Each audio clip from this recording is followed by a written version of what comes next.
entusiasmo de escuchar. Bueno, muchas gracias, Jorge. Muchas gracias a todos ustedes por la paciencia de estar disponibles a escuchar una, espero, lo menos larga posible presentación para dar curso a una reflexión, una reflexión en el más sentido, en el más profundo sentido de la palabra. Veo muchas caras amigas, conocidas, así que me siento en comunidad. Y voy a dar paso entonces en este espacio comunitario a compartir mi pantalla para los efectos de entrar en la presentación, que les va a aparecer, y ahí les aparece, me imagino, a todos ustedes, ¿no es cierto? Sí. Como, ahí está.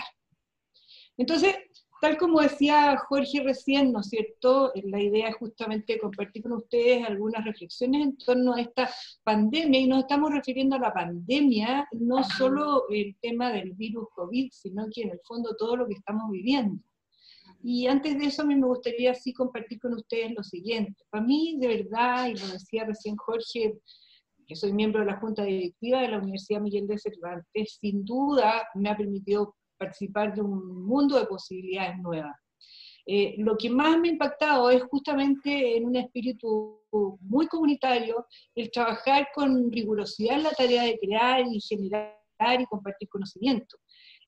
Compartir la responsabilidad con una tarea trascendente, crecimiento permanente, esta creación colectiva que se genera con una base de afecto, de confianza, en donde el respeto mutuo es precisamente el marco del diálogo, y hay una pasión compartida que es construir este mundo diferente, más humano, más abierto, más inclusivo, a través justamente de su quehacer. Y en ese sentido, veíamos que recién Jorge hacía mención a que yo hoy día me dedico al desarrollo organizacional y al desarrollo humano, como le denominamos, ya desde una década atrás. Y justamente lo hacemos a través de una consultora que se llama Dasein, y el nombre no es casual. Viene del concepto Dasein, alemán, que fue acuñado por el filósofo alemán Martin Heidegger, y que mira al ser humano insertado en un contexto de cosas y personas, en un mundo que le precede, que condiciona su existir, su trascendencia frente a sí mismo como proyecto, en la vida individual, existencial y temporal, es decir, en la vida de lo que denominamos la conciencia. Hoy día se está hablando mucho de conciencia, y toma un sentido muy profundo para mí compartir con ustedes en esta perspectiva, porque lo que observa Heidegger y lo que está a la base de lo que es nuestra inspiración hoy día, la pasión que me lleva a trabajar en lo que hago, es que frente a la concepción del ser como presencia objetiva ya dada, el ser aparece como una posibilidad. Al contrario de lo que sucede con las cosas, ¿no es cierto? El ser humano, al ser un Dasein, es posibilidad antes que realidad, y esa posibilidad es la que justamente yo siento que se fragua permanentemente en nuestra casa de estudio. Día a día, de modo humano, comprometido y muy fraterno. Y esa posibilidad, creemos nosotros, que es la que el humanismo está en condiciones de gestar hoy día más que nunca. Entonces, agradecer la oportunidad de reflexionar sobre estas interrogantes con ustedes, poniendo un par de cosas en la pantalla, aquí no sobre la mesa, para que generemos entonces una reflexión. La primera que surge es la dura prueba que estamos enfrentando como humanidad, ¿verdad? Aquí aparece la imagen del 18 de octubre, dice Chile despertó, pero esto fue el resultado también de un proceso muy largo que se estaba viviendo en la humanidad, en París, en distintos lugares del mundo desde hace tiempo. Luego aparece, ¿no es cierto?, esta imagen mezclada, lo que venía con la cara tapada.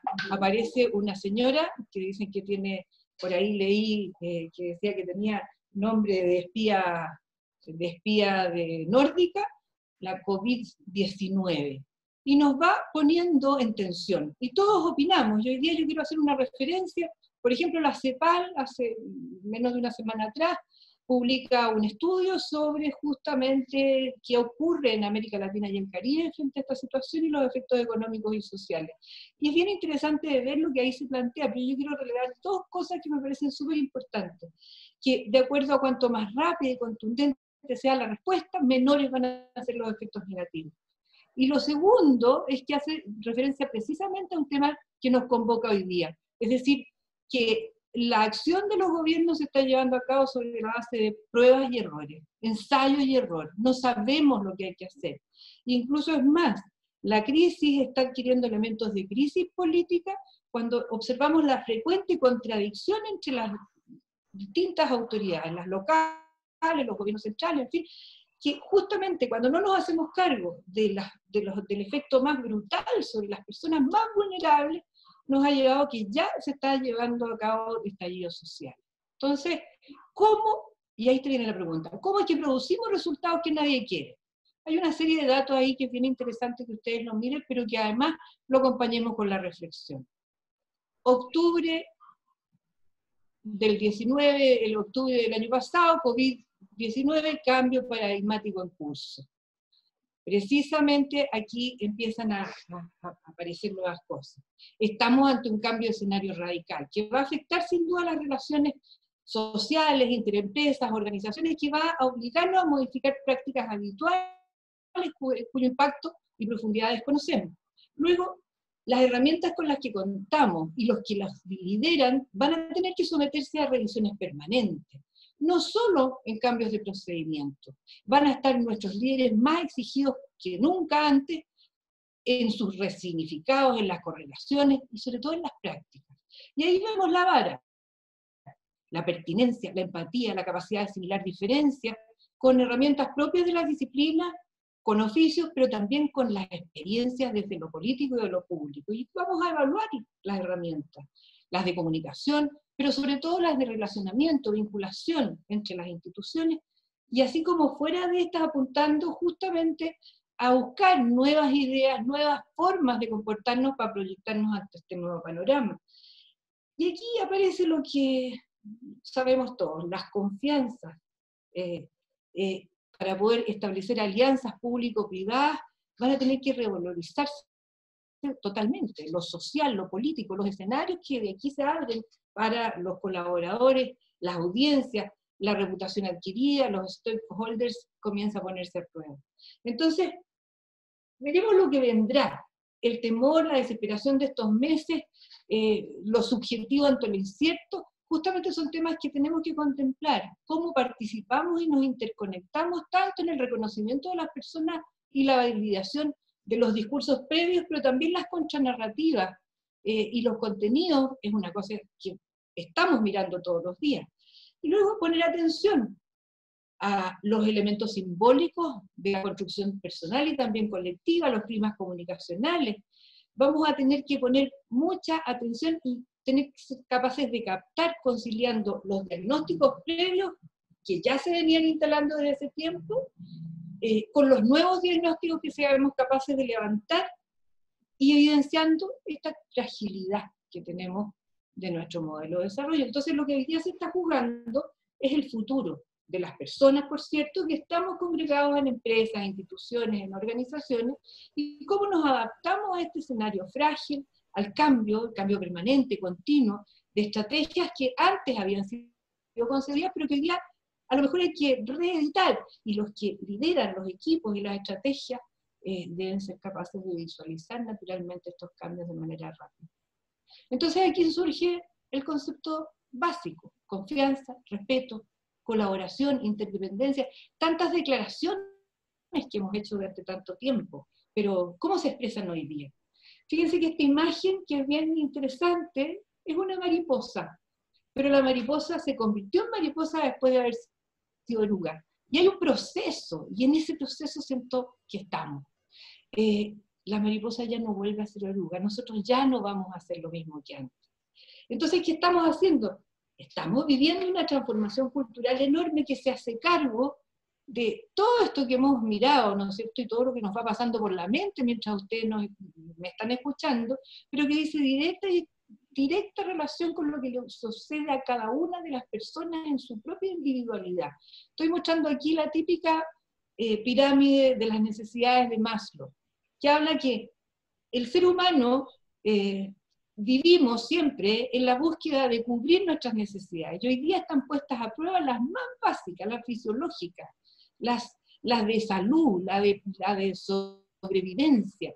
Y luego hay otro tipo de necesidad que producto justamente de esta espía extranjera que es la coronavirus, nos pone a prueba, que es la necesidad de interconexión, de interdependencia, de relacionamiento.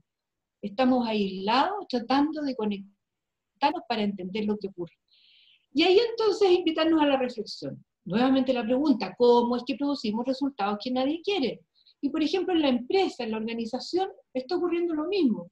Hay una cosa que se dice cada día más, una estrategia mal ejecutada, aunque sea brillante, no sirve para nada. Y luego, el gran desafío ya no es el pensamiento estratégico, ya no es lo conocido, sino que es la ejecución de la estrategia lo que es un desafío absolutamente relativo a la conducta humana. Entonces, vemos como las empresas desde hace tiempo, pero hoy día más que nunca, surgen distintas iniciativas. Aquí ustedes están viendo en las imágenes los sistemas, el Agile, el PMO, planificación, etcétera, el famoso y nunca bien ponderado Balance Scorecard, en fin. Y aquí hay un tipo que es bien conocido por todos nosotros, un experto en el tema del manejo empresarial, que es Peter Drucker, que falleció el año pasado, y que dice que la cultura se come la estrategia antes del desayuno. Entonces, mirando ahí en la empresa, por ejemplo, también vemos que la sombra de los líderes es larga, y precisamente los líderes son los modeladores de la cultura de la organización. Por otro lado, podemos ver que hoy día el mundo y los seres humanos que componemos el mundo, los que participamos en tomas de decisiones o nos organizamos para modelar caminos, ¿no es cierto?, estamos insertos en este escenario. Trabajadores nómades, ciudadanía en red, menos clase media, gobiernos nacionales inefectivos, búsqueda de democracia más directa, participación ciudadana, inseguridad alimentaria, bueno, ni lo menciono porque ustedes lo conocen más que yo incluso. Pero entonces estamos viviendo lo que se denomina el mundo VUCA, porque es en inglés, pero el mundo VICA, que son las tendencias locales, que están impregnadas de la volatilidad, de la incertidumbre, de la complejidad, de la ambigüedad. Y cuando miramos el mundo global, la toma de decisiones a nivel de jefes de Estado y de autoridades intersectoriales, vemos como los Objetivos de Desarrollo Sostenible de las Naciones Unidas comienzan en este preciso momento a ser reevaluados. Luego de haber sostenido miles de reuniones y convocatorias, y ahí uno dice, bueno, ¿qué ocurre en esas conversaciones? Son seres humanos los que se congregan a conversar. Y hoy día se está revisando todo esto. ¿Y qué ha pasado con todo esto? Fíjense que aquí esto es como demoledor. Gran cantidad de reuniones, 17 objetivos, 169 metas, 193 estados, 193 líderes mundiales. Y estamos como estamos. Entonces, surgen miles de iniciativas, propuestas, cómo abordar, filósofos. Aquí una pequeña muestra de una gran cantidad de lecturas que ahora, gracias a la tecnología, incluso la tenemos mucho más a la mano, y probablemente estoy tratando aquí de mostrar una diversidad de perspectivas y de análisis, libros que probablemente todos ustedes conocen. Pero quiero mostrar cómo estamos en la búsqueda, y todo el mundo busca. Entonces, aquí en la constante búsqueda y en la reflexión personal, y cuando hablo de reflexión me refiero a una cosa como mucho más profunda a lo que hemos hecho hasta ahora. Les comparto, hace algunos días atrás, por ejemplo, tuve la oportunidad de participar en una conferencia igual a esta, pero que era mucho más importante, era Humberto Maturana, con Jimena Dávila y otras personas que exponían, y no sé qué plataforma habrán usado, pero se reunieron 3.890 personas, donde estuvimos cerca de 3 horas escuchando y haciéndole preguntas a Maturana. Y Maturana, que busca hace tiempo y mira desde la biología del conocimiento, no desde la espiritualidad religiosa, por decirlo así, pero de una tremenda espiritualidad, nos dice democracia. Entonces dice, democracia es convivir con respecto al otro. Democracia, según Maturana, no es una teoría, no es una doctrina, dice, es un deseo de convivir con otros siendo diferentes. Todos somos seres humanos, que tenemos algo común, pero desde la diferencia. Entonces, preguntémonos, ¿queremos convivir? ¿Queremos colaborar en el resultado de un modo de vida? ¿Cuál es ese modo de vida que queremos buscar? El respeto al otro. Dice, ¿qué es eso del respeto? ¿Practicamos el respeto? Declaramos el respeto. Y habla, pero sin tapujo, de manera sin vergüenza, de ser amoroso, de hablar de amor. Hablar de amor es dejar aparecer al otro, y esto es también para el individuo. Cuando yo callo, miro mis juicios, suspendo el juicio, dice Maturana, suspendo mi creencia, suspendo mi doctrina, mi ideología, dejo aparecer al otro y me dejo aparecer a mí. Cuando estoy incómoda conmigo, cuando hay algo que es como esa sensación más bien del sentimiento, es como que voy a hablar de intuición, tanto que se criticó a Michelle Bachelet cuando habló de intuición, es impensado, pero hay algo interno nuestro, que es mucho más profundo, no es algo liviano, tiene que ver con justamente mi sentimiento, y cuando estoy insatisfecho no me estoy respetando, no me estoy permitiendo aparecer. Y ahí tomo decisiones, escojo, elijo, veo qué es lo que quiero mantener, qué es lo que quiero salvaguardar de lo profundo de mí para poder tomar decisiones. Y esto ocurre siempre en conversaciones. Y sobre todo ocurre en conversaciones cuando estamos dispuestos a cambiar de opinión. Cambiar de opinión hoy día, a Dios gracias, ya está dejando de ser mal visto. Pero generalmente se dice, es incoherente esa persona. ¿Qué tiene que estar pasando ahí, dice Maturana, para que yo vea? Y nos habla de suspender el juicio, y nos habla de que la inteligencia racional es muy importante, pero también, y hoy día fundamentalmente, es plasticidad conductual. Entonces, cuando hablamos de todo esto, podemos ver las cosas que pasan. Estamos metidos en una ola grande. Y esta imagen del menos mal que el problema no está de nuestro lado, hace poquito, en enero decíamos, oye, el coronavirus está en Asia, ya llegó. Y aquí esta lámina de abajo es súper interesante. Todos observamos diferente. Y si ponemos una letra en el piso, el que está sentado en el lado sur ve una M, y el que está sentado en el lado norte ve una W. Y ambos tienen razón, tienen la evidencia, hay una afirmación. Ahí hay una M, no, ahí hay una W.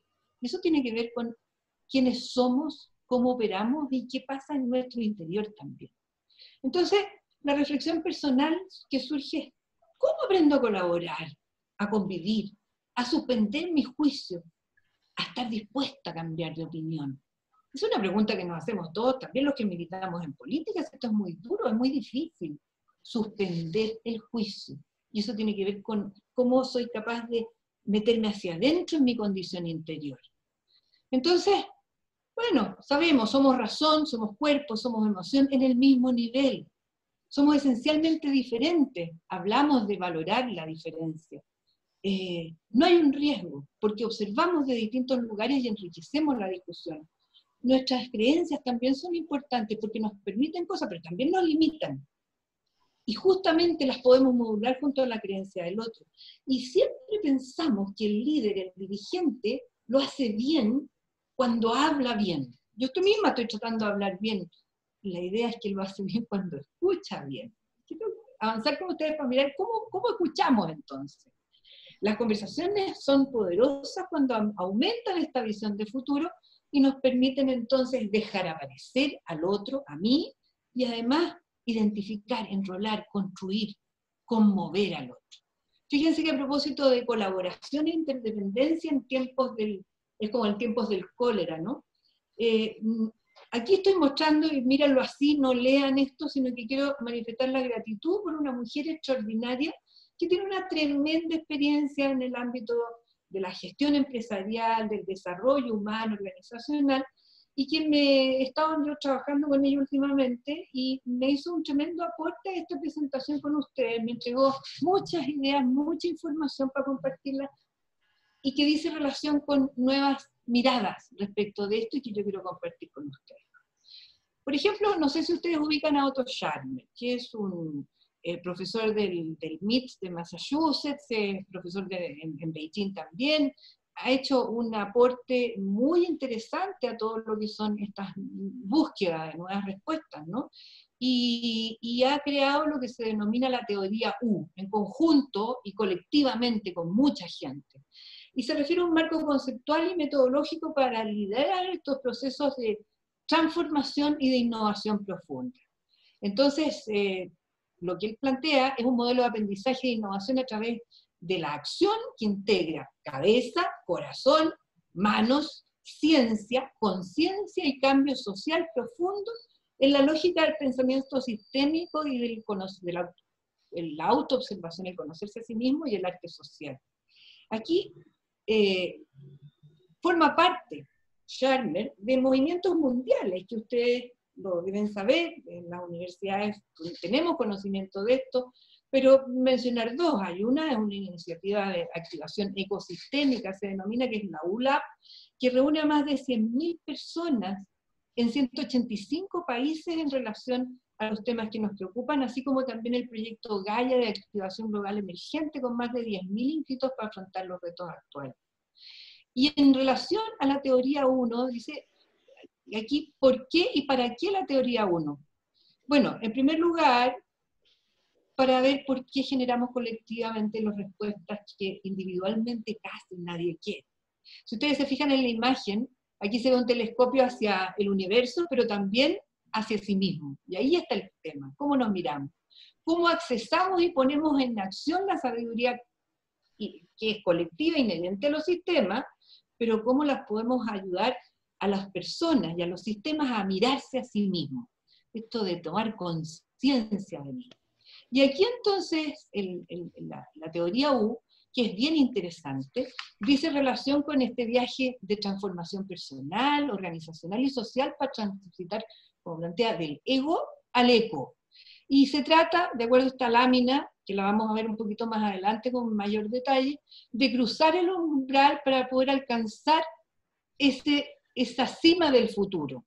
Es decir, descargar, soltar patrones del pasado y ir en un viaje sumergiéndonos hacia abajo, no directamente hacia arriba, para poder entonces salir airoso y potenciar colectivamente las respuestas que hoy día no tenemos. Se refiere a la conciencia. ¿Y qué es lo que es la conciencia? Darme cuenta de lo que estoy provocando en el otro y en mí mismo cuando estoy actuando, cuando me estoy comportando, y haciéndome cargo de eso.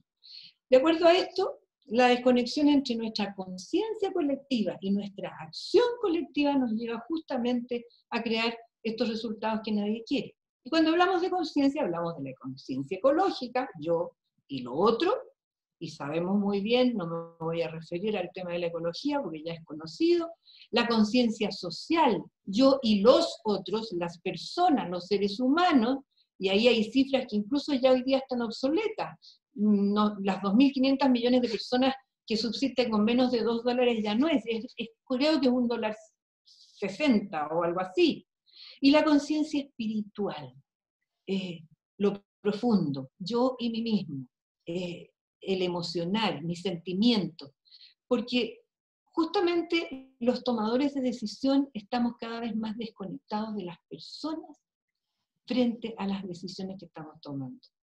Entonces, aquí vemos el típico iceberg, ¿no es cierto? Y habla de la brecha ecológica, de la brecha social y de la brecha espiritual. Yo, respecto de la naturaleza, respecto de lo otro, respecto de mí mismo. Y normalmente vemos arriba la parte más pequeña. Y sin embargo, lo más profundo, lo más grande es lo que menos vemos, donde estamos más ciegos. Lo que veo es una cosa, lo que pienso es una cosa, pero lo que hago y lo que me mueve desde lo más profundo de mi ser, y ahí esto se refiere a la reflexión, es el punto ciego. Entonces, lo que plantea la teoría U es cómo intervenimos en un sistema. Y dice, no puedes conocer un sistema a menos que lo cambies. Luego dice, no lo puedes comprender si no estás involucrado, si no te apropias de él, te sumerges en ti y luego te sumerges en el otro y en los otros que componen el sistema. No puedes cambiar un sistema si no adquieres conciencia de quienes lo integran, y el éxito de una intervención depende del estado interno de cada interventor. Entonces, este famoso proceso, que se grafica de manera súper simple, no es tan simple. Observar, observar, observar en este proceso de sumergirme hacia adentro para dar el salto hacia el otro lado, hacer un retiro y reflexionar profundamente en mis sentimientos y dejar surgir ese conocimiento interior. Fíjense que las tradiciones religiosas, todas, el rezo es una meditación. El rezo es conectarme con mi sensación. Yo recuerdo el Padre Nuestro, cuando chica, lo rezaba y no entendía, pero me conectaba conmigo. ahí hay una sabiduría que tiene que ver incluso con la biología. No es una chamanería loca.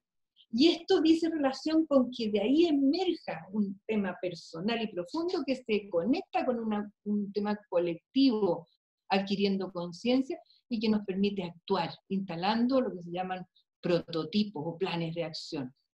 Y esto tiene que ver con los niveles de escucha y con los niveles de conversación. Entonces, cuando estamos, por ejemplo, escuchando, hay distintos niveles. El primero y el más básico, y generalmente es el más reconocido, dice relación con decir lo que el otro quiere oír y un poco en una suerte de descargar algunas cosas, pero desde un conformismo amable o con patrones del pasado, y que nos permite reconfirmar las viejas opiniones y juicios que yo tengo. El segundo nivel tiene que ver con una escucha más factual, pero ahí ¿qué es lo que ocurre? Abro mi mente, pero detecto diferencias. Él piensa esto, yo pienso lo otro, y ahí empiezo a debatir. La palabra debate, me defiendo. Digo lo que pienso, pongo mis puntos de vista.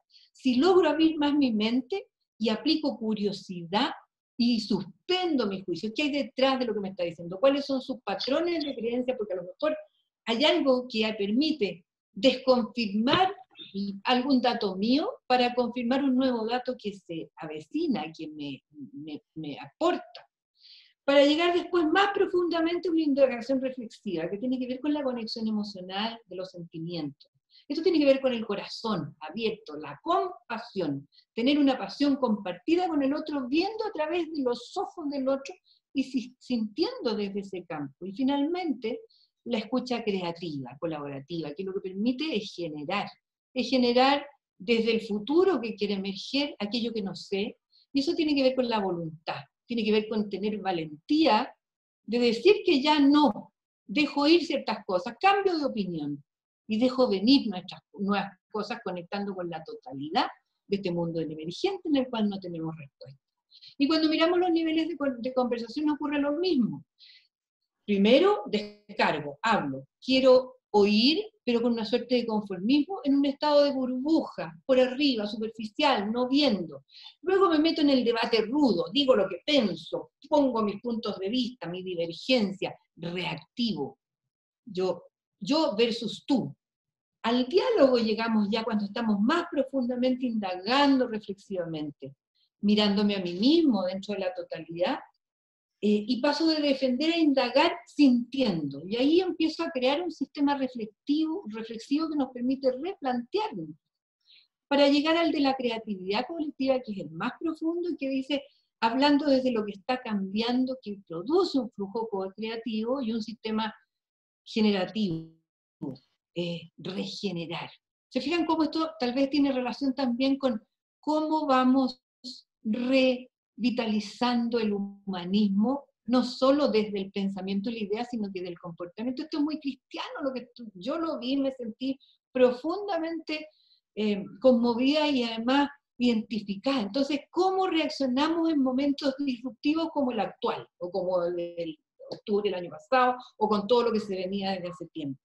¿Desde la ausencia y la desconexión, o desde la presencia y la conexión? Y aquí hay un cuadrito que se ve bien simple, pero que no es tanto, y que quisiera compartir con ustedes desde la perspectiva del COVID, fíjense. Lo que plantea en la teoría de la U es mirar cómo nos imbuimos hacia abajo, en la U como una vasija, ¿verdad? Pero normalmente lo que ocurre es la U de arriba. Negamos, nos desensibilizamos, nos ausentamos, y ahí aparece la voluntad cerrada, el corazón cerrado, la discrepancia. Yo no podía estar en Zoom, no sé por qué, ¿ya? Así que aprieta ese link, se le va a bajar a su celular. ¿Qué pasó? Hay un corazón cerrado, hay mente cerrada, hay ignorancia, hay alguien que está hablando, parece. Ay, sí. ¿Qué pasó? Bueno, alguien que no tenía el micrófono abierto, parece. Seguramente. Y ahí llega a culpar a otros. Yo, fíjate que esta parte de arriba me gustaría graficarla con el coronavirus y en relación a tomadores de decisión. El ejemplo, y es uno de muchos, de varios otros lamentablemente, pero es Trump, fíjense.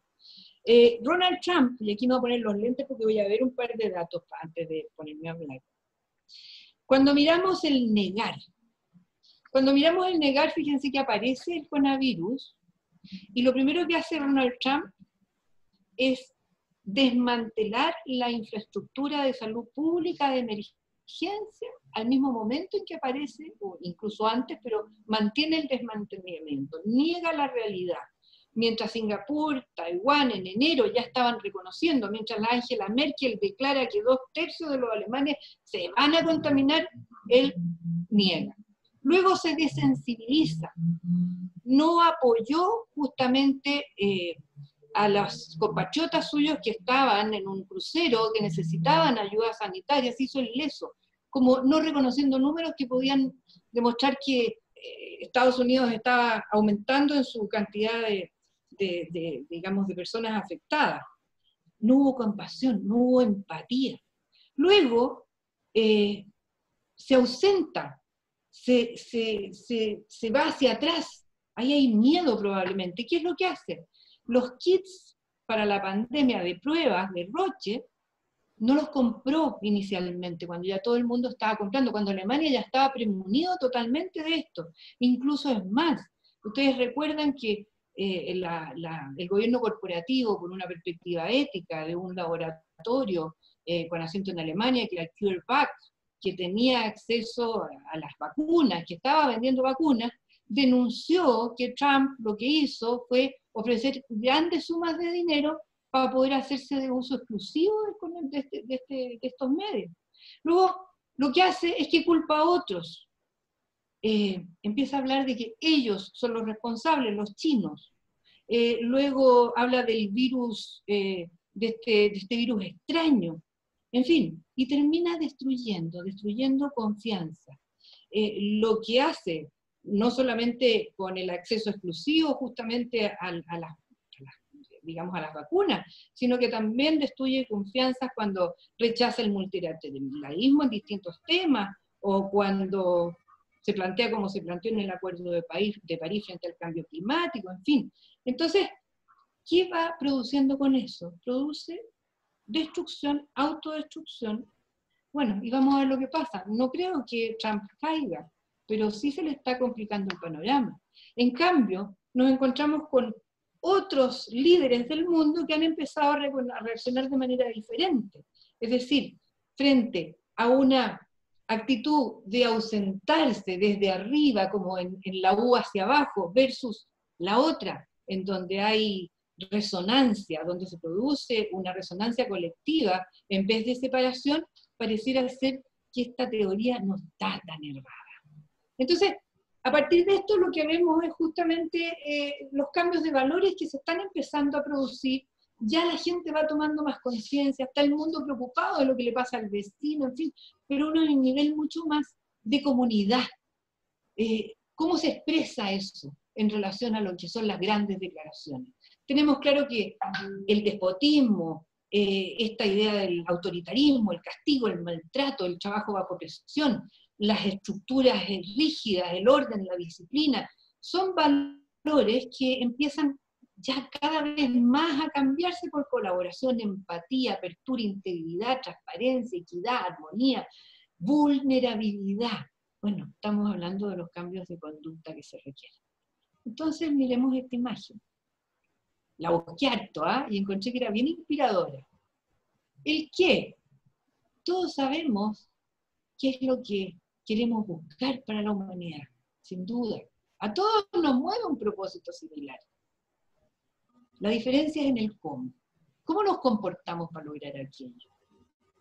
¿Cómo nos relacionamos? ¿Qué preguntas nos hacemos? ¿Qué estamos dispuestos a soltar como verdad única e intransferible? Porque cada uno tiene su propia verdad. ¿Y desde dónde? Desde nuestra condición interior. Fíjense que hay preguntas que nos podemos hacer. ¿Qué estoy haciendo hoy día yo en mi organización, en mi entorno? ¿Cómo lo estoy haciendo? ¿Cuál es esa condición interior para producir los cambios que deseo? ¿Con quiénes? ¿A quiénes podría invitar para que esto se produzca? Fíjense que dentro del ejercicio, por eso que agradecía a la Jacqueline, porque me compartió mucho material, me compartió una cosa que es bien interesante, que lo veamos juntos. Ella hizo un ejercicio de relevamiento sobre la escucha en profesionales del área de la minería. ¿Y qué es lo que descubrió cuando hizo estos tests? Les preguntó, ¿qué tanto, y vayan escuchándose ustedes a sí mismos, qué tanto construyes tú tu respuesta en el mismo momento que la persona te está hablando? La mayoría dijo que más del 50% de las veces, cuando estoy escuchando al otro, estoy pensando cómo le contraargumento. ¿Qué tanto supones que de lo que va a decir antes de que lo diga? Porque tengo mi juicio previo. Igual, más del 50% de las veces. Interrumpes para dejar claro tu punto de vista o para terminar la frase de la otra persona, más del 65%. Te desconectas y permites que tu mente divague en los temas que tienes pendientes, más del 60%. Reaccionas con impulsividad ante estas palabras. Esto, como digo yo, apretar los botones. Defiendes tu postura a morir. ¡Wow! Miremos nomás lo que pasó en el Congreso Nacional con la mesa de la Cámara de Diputados. ¿Escuchas con curiosidad? ¿Sí? Marigen, perdón, ya llevamos 30 minutos para que sepas. ¿Te parece que demos unos 5 minutos más para luego hacer una recopilación de otras ideas que están apareciendo, ¿ya? Perfecto. Entonces, no escucho, pongo tiempo, no aplico curiosidad, me callo cuando la otra persona tiene autoridad, no puedo manifestar mi opinión, miedo, no vale la pena contestar. Si la persona, tú encuentras que no te está entendiendo, inmediatamente decimos, o es tonto, o no me quiere entender, o no me va a escuchar, en fin. Entonces, cuando hablamos de política, aquí me refiero a todo lo que sabemos. Es la única forma de transformar la sociedad. Hacen sentido compartido, resuelven los problemas, sabemos el qué, el tema es el cómo. ¿Cómo conversamos? Apruebo, rechazo, nueva constitución, paridad de género, cambio climático, crecimiento versus bienestar. Las preguntas, las respuestas. ¿Para qué conversaría con otro que piensa distinto? Para hacer el ejercicio, porque es de la familia, para mostrarle mi punto de vista, no lo haría, ¿para qué? Si no quiere escuchar, porque quiero entender de dónde vienen sus creencias, porque está en juego mi dignidad, en ciertas condiciones. No converso cuando temo daño en la relación, que me dañe, la represalia, no quiero problemas, no es de mi altura, desprecio, miedo de no aportar, miedo. Y cuando pongo condiciones, lo mismo. Que el otro declare interés. No, pero veamos de qué se trata. En un clima de respeto. Cuando lo que tenemos que hacer siempre es repetirnos que las opiniones son sobre las ideas, no sobre mí. Y ahí hay personas que hablan sobre el otro. Mira, aquí esta última frase me parece preciosa. Si percibo en otra persona principalmente la superficie, percibo principalmente las diferencias y eso que nos separa. Pero si me introduzco en su interior, percibo su identidad, nuestra relación de hermandad. La otredad es una suerte de comunión con los otros, mejor dicho, fraternidad. El otro son los demás y yo soy como los demás. Entonces pareciera que no hay receta. Primero la conexión conmigo, meterme en el sistema, prepararme, toma tiempo, lidiar con mi emocionalidad, en mi caso con el miedo, escuchar genuinamente, acciones concretas para apoyarme, meditar, hacer ejercicio, pintar, conectarme y ver que el otro no es tan distinto a mí. Aquí el propósito de nuestra existencia, dice el Dalai Lama, es buscar la felicidad.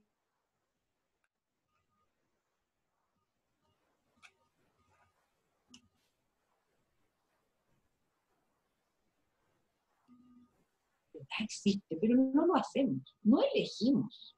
Entonces, y aquí voy terminando. Fíjense en esta figura, en esta espalda, esta niña, esta chiquilla joven, que puede ser mi hija, la nieta, la hermana, la amiga, la pareja.